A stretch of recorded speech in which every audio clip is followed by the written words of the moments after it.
तो हेलो दोस्तों, good morning. चलिए आज मैं आप लोगों को एनसीईआरटी को जो दर्जा दी गई है डीम्ड यूनिवर्सिटी की, जो भारत सरकार के द्वारा, जो शिक्षा मंत्रालय के द्वारा, मैं आपको पूरी जानकारी दूंगा। और इस विषय पर मैं आपको ये बताने का प्रयास करूंगा कि एनसीईआरटी जो अब तक हमें और आप तक पुस्तकें मुहैया करवाती थी, चाहे वो किसी भी विषय से रिलेटेड हो, चाहे अंग्रेजी माध्यम हो, हिंदी के माध्यम हो, चाहे आप उर्दू के माध्यम हो, तो अलग अलग माध्यम से अलग अलग विषय की हमें और आप जितने भी स्टूडेंट है, पढ़ने वाले छात्र छात्राएं, राष्ट्रीय स्तर पर जो किताबें हम लोगों तक मुहैया करवाती थी एनसीईआरटी, तो उसके द्वारा और उनको अभी शिक्षा मंत्रालय के द्वारा हाल ही में एक डीम्ड यूनिवर्सिटी है। जैसे बड़े बड़े हमारे देश में शिक्षण संस्थान है, उसी प्रकार से इसे भी अभी यूनिवर्सिटी का दर्जा मिलने वाला है और मिल चुका है। तो चलिए मैं आपको सबसे पहले बता दूं कि यहाँ देख सकते हैं आप कि एनसीईआरटी को डीम्ड यूनिवर्सिटी का दर्जा।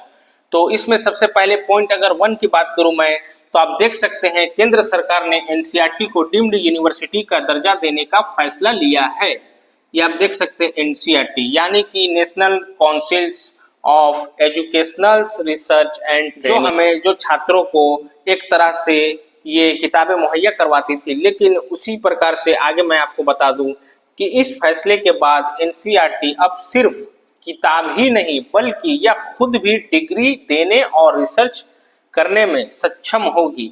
यानी कि ये अब सिर्फ किताब ही नहीं, हमें अब खुद की डिग्री, यानी कि इन्हें अलग से एक बोर्ड की, जैसे जेक बोर्ड है, आईसीआईसी बोर्ड है या सीबीएसई बोर्ड है, तो उसी प्रकार से एनसीईआरटी को भी एक बोर्ड का दर्जा दे दी गई है केंद्र सरकार के द्वारा। और कौन कौन सी डिग्री इसके द्वारा एनसीईआरटी के द्वारा दी जाएगी, तो मैं आपको यहाँ बता दूं कि डीम्ड यूनिवर्सिटी बनने के बाद एनसीईआरटी, यहाँ आप देख सकते हैं कि स्नातक और पोस्ट स्नातक यानी कि ग्रेजुएट और पोस्ट ग्रेजुएट, उसके साथ और भी जैसे आप देख सकते हैं कि पीएचडी यानी कि फिलोसफी ऑफ डॉक्टरेट की भी ये उपाधि जो होती है, हमें सर्टिफिकेट होती है, वो प्रदान की जाएगी। तो आप देख सकते हैं कि पीएचडी जैसी डिग्रियां भी दे सकेगी ये एनसीईआरटी।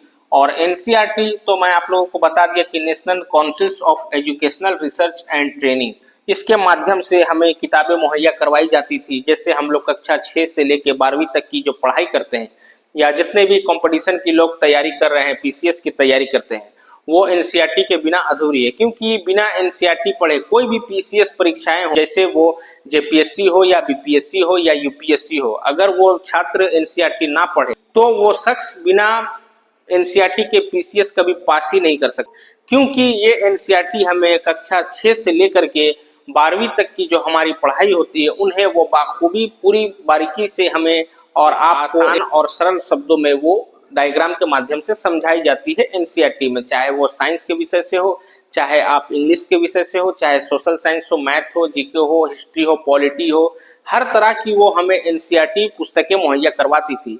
लेकिन ये केंद्र सरकार का फैसला स्वागत योग्य है। अब इन्हें बोर्ड का दर्जा प्रदान कर दिया जा रहा है। उसके साथ अब हमें और आपको ये एनसीईआरटी के माध्यम से सर्टिफिकेटें मुहैया करवाई जाएगी। तो ये छोटी सी जानकारी मैं सोचा आप लोगों तक पहुंचाने का प्रयास करूं, इसलिए मैं आपको ये एनसीईआरटी के द्वारा जो उन्हें मान्यता प्राप्त की गई है, मैं आप तक ये वीडियो बना के पहुंचाने का प्रयास किया। इसी प्रकार से और भी छोटी छोटी जानकारी के लिए और अलग अलग अपडेट, वैकेंसी, विज्ञापन के बारे में जानकारी के लिए आप हमारे चैनल को सब्सक्राइब कर दीजिए और बेल आइकन को ऑन करना ना भूलें, ताकि इसी प्रकार से हर तरह की अपडेट आने वाली आप तक सबसे पहले पहुंच सके। तो चलिए मैं आप लोगों से मिलता हूं, आप लोग अपना ख्याल रखिएगा। बहुत बहुत धन्यवाद, सभी को जोहार।